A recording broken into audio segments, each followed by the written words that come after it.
नमस्कार दोस्तों, स्वागत है आपका आज की इस वीडियो में। आज हम आपको बताने वाले बहुत ही इम्पोर्टेंट खबर।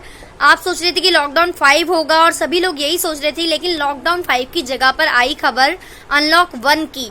जी हाँ दोस्तों, अनलॉक 1 जारी हो गया है और कब खुलेंगे स्कूल, मॉल और मेट्रो पूरी तरीके से कब खुलेंगे, आपके हर सवाल का जवाब आपको आज इस वीडियो में मिलेगा। क्या आप एक जगह से दूसरी जगह जा सकते हैं, यात्रा कर सकते हैं, शॉपिंग मॉल रेस्टोरेंट वगैरह कब खुलेंगे, मंदिर कैसे जा सकते हैं, और तीसरा चरण कब से लागू होगा, इंटरनेशनल फ्लाइट्स कब से लागू होगी, इसके अलावा क्या रात में कर्फ्यू खत्म हो जाएगा, हाउस हेल्पर और ड्राइवर काम के लिए आ सकता है या नहीं, और कई ऐसे सवाल जिसका आप जवाब जानना चाहते हैं, उसका जवाब आपको मिलेगा इसी वीडियो में।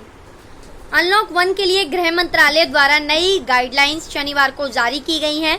1 जून से 30 जून तक जो जारी रहेंगी। इस दौरान कई ऐसे सवाल होंगे जो आपके दिमाग में उठ रहे होंगे, तो यहाँ पर हम दे रहे हैं आपके सभी सवालों का जवाब।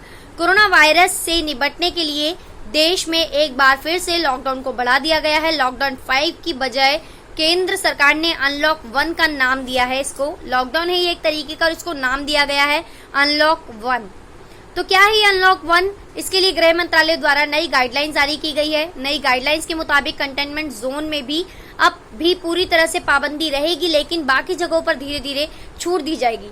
शनिवार को जारी की गई गाइडलाइंस 1 जून से 30 जून तक के लिए जारी रहेगी। इस दौरान कई ऐसे सवाल होंगे जो आपके दिमाग में उठ रहे होंगे, तो ऐसे सभी सवालों का जवाब जो है आपको इस वीडियो में मिल जाएगा। लेकिन वीडियो को देखने से पहले ही एक लाइक जरूर कर दीजिए।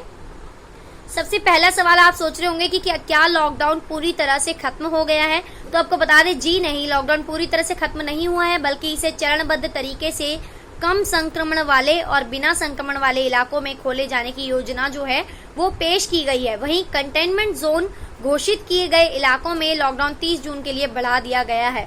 कंटेनमेंट जोन क्या है ये भी आपको बता दूं, एक नियंत्रण क्षेत्र है जहां पर कोविड-19 पॉजिटिव मामलों की जो संख्याएं हैं वो ज्यादा हैं। किसी क्षेत्र को एक नियंत्रण क्षेत्र घोषित करने का निर्णय लेने के लिए जिला अधिकारियों को अधिकार दिया गया है।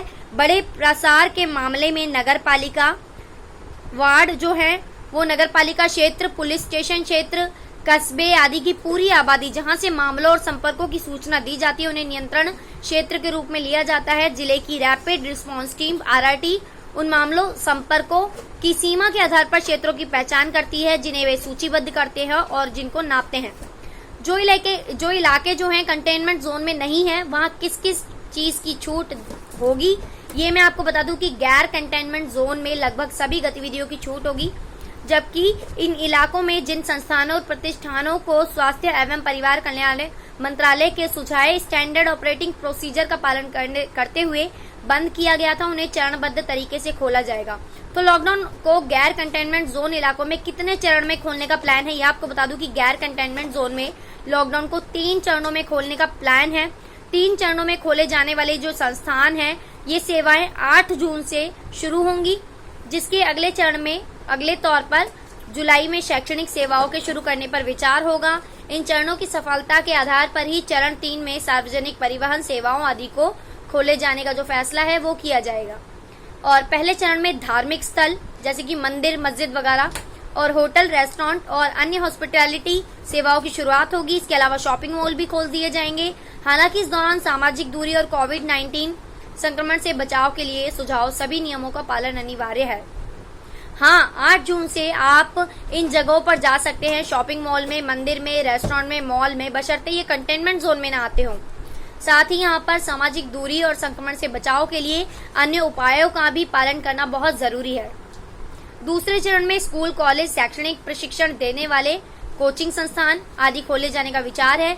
हालांकि इन्हें राज्य या केंद्र शासित प्रदेश की सरकारों से सलाह के बाद ही खोला जाएगा। माता पिता से भी इस पर बात होगी और इन्हें खोलने का फैसला जुलाई में लिया जाएगा। इनके लिए भी नियम और कायदे बनाए जाएंगे। मेट्रो की बात करें तो मेट्रो पर कोई निर्णय जो है वो नहीं लिया गया है और इसका फैसला तीसरे चरण में लिया जाएगा। और जो तीसरा चरण है उसकी कोई डेट जो है वो फिक्स नहीं है। तीसरा चरण पहले दोनों चरणों के विश्लेषण के आधार पर तय किया जाएगा। अभी इस पर कोई निर्णय नहीं लिया गया है कि सिनेमा हॉल आप कब से जा सकते हैं, इसका फैसला तीसरे चरण में आएगा। और जिम पर भी कोई निर्णय नहीं लिया गया है और जिम पर जाने का भी फैसला तीसरे चरण में आएगा कि आप जिम करने जा सकते हैं बाहर या नहीं। स्विमिंग पूल जाने पर भी कोई फैसला नहीं लिया गया है। इंटरनेशनल फ्लाइट्स कब से चालू होगी इसका भी निर्णय अभी नहीं लिया गया है, तीसरे चरण में लिया जाएगा। और अब आप सोच रहे होंगे क्या हम एक शहर से दूसरे शहर में जा सकते हैं? हाँ बिल्कुल, इस पर अब कोई रोक नहीं है। जब तक आप किसी कंटेनमेंट जोन में नहीं आ जा रहे हैं, आप अपने राज्य में और राज्य से बाहर कहीं भी बिना किसी अनुमति के जा सकते हैं। हालांकि राज्यों को स्वास्थ्य कारणों के इसके लिए नियम बनाने की छूट होगी। रात को जो कर्फ्यू है वो बिल्कुल खत्म नहीं होगा, ये जारी रहेगा, लेकिन ये केवल गैर जरूरी गतिविधियों पर जारी रहेगा। हालांकि रात के कर्फ्यू में छूट दी गई है, अब ये रात में 9 बजे से सवेरे 5 बजे तक लागू होगा। राज्य और केंद्र शासित प्रदेश अपने यहाँ स्थितियों के विश्लेषण के हिसाब से गतिविधियों की छूट देंगे और ऐसे प्रतिबंध लगाएंगे जो जरूरी होंगे।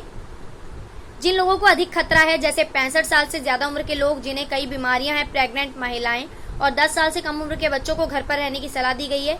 इसमें डॉक्टर के यहाँ जरूरी काम से जाने की छूट होगी। आरोग्य सेतु जो ऐप है वो अनिवार्य नहीं किया गया है। हालांकि लोगों की सुरक्षा सुनिश्चित करने के लिए आरोग्य सेतु के प्रयोग को बढ़ाने के लिए प्रोत्साहित किया गया है, किया भी जाएगा, लेकिन ये जबरदस्ती नहीं है कि आप आरोग्य सेतु ऐप को डाउनलोड करें, लेकिन ये आपकी सुरक्षा के लिए जरूरी है कि आप इसे डाउनलोड कर लें। अगर आपने मास्क नहीं पहना है तो आपको बता दें कि सरकारें इस पर सख्ती लागू करने के लिए कहा गया, सरकारों को सख्ती होगी इस पर, और मास्क पहनना अनिवार्य है। यदि आप किसी सार्वजनिक स्थान पर थूकते हैं तो इस पर प्रतिबंध है। राज्य सरकारों को इसे सख्ती से लागू करने के लिए कहा गया है। अगर आप सोच रहे हैं कि क्या आप शराब खरीद पाएंगे, तो बता दें कि हाँ, अधिकांश राज्यों ने पहले से ही शराब की दुकानों को कंटेनमेंट जोन के बाहर खोल दिया है। पेट्रोल भी आप खरीद सकते हैं। एलपीजी और तेल एजेंसियां पहले से काम कर रही हैं। बच्चे पार्क में नहीं जा सकते बिल्कुल भी बाहर खेलने के लिए। 65 वर्ष से अधिक आयु के व्यक्ति, कई रोगों से ग्रस्त व्यक्ति, रोगी, गर्भवती महिलाएं और 10 वर्ष से कम उम्र के बच्चे घर पर ही रहेंगे।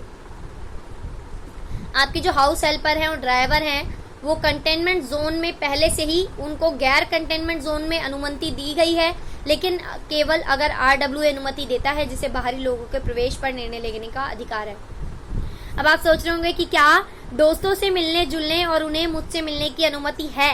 तो बता दें हाँ, यदि आपके मित्रों का RWA अनुमति देता है और इसका उल्टा करना चाहें तो केवल गैर कंटेनमेंट जोन में ही आप अपने दोस्तों से और संबंधियों से मिल सकते हैं। तो यही थी जरूरी जानकारी जो आज घोषणाएं हुई हैं, वो मैंने आपको सारी की सारी शेयर कर दी है।